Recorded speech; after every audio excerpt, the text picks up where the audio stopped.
34Bs and Form 34As, the IEBC should now from then on work with us on a step-by-step process of how these results are looking until the final constituency out of the 290 constituencies. And Chebukati did say that they will start arriving this evening. Yes. We don't have any confirmation of the same having started tonight, but Leila Mohammed is waiting at the Italian Center.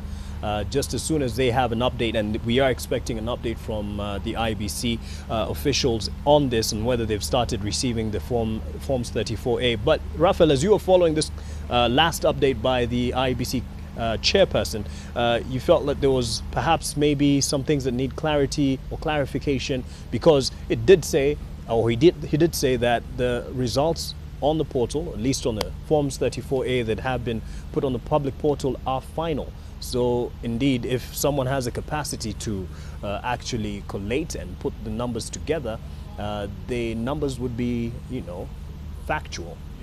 I think that, thanks so much, Mark, and just building on what Prof and James have said, I think part of what we are seeing is an institution, IEBC, that is trying to be more transparent and more accountable, especially at the level of transmission of the results. And like we are aware, IEBC, for these particular elections, they have to make sure that the election is conducted in line with, of course, the Constitution, electoral laws, but the Supreme Court ruling that annulled the presidential elections of 2017, and part of it was this transmission of results. And so they are being now, because they've created a portal, and they're saying, look, anyone can access this portal. Of course, we have the mandate, the constitutional mandate, and the authority to declare the result or the winner, but anyone else can do it. I think that is a great thing. Perhaps what we want to see, or maybe the public wants to see, just like the law requires, is that whatever system IEBC adopts, it has to be, first of all, simple.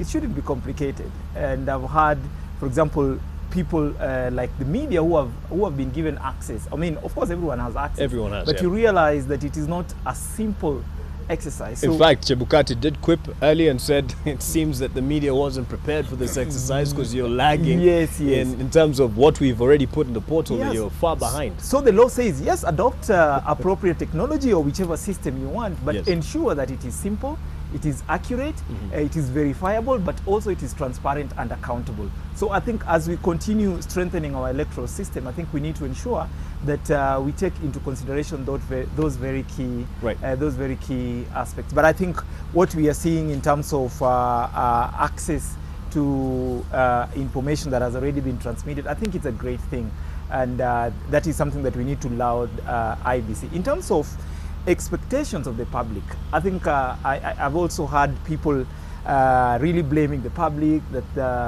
they really shouldn't be over expectant, but I think people really have are invested in this process.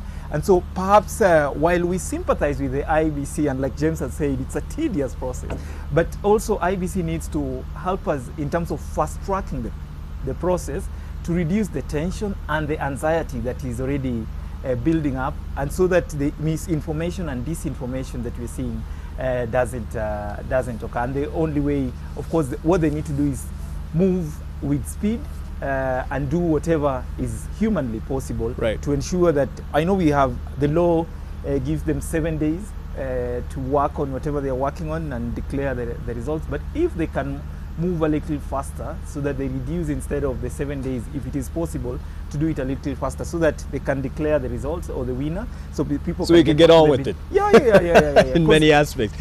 Our lives have stopped because of that. Yes, Dennis.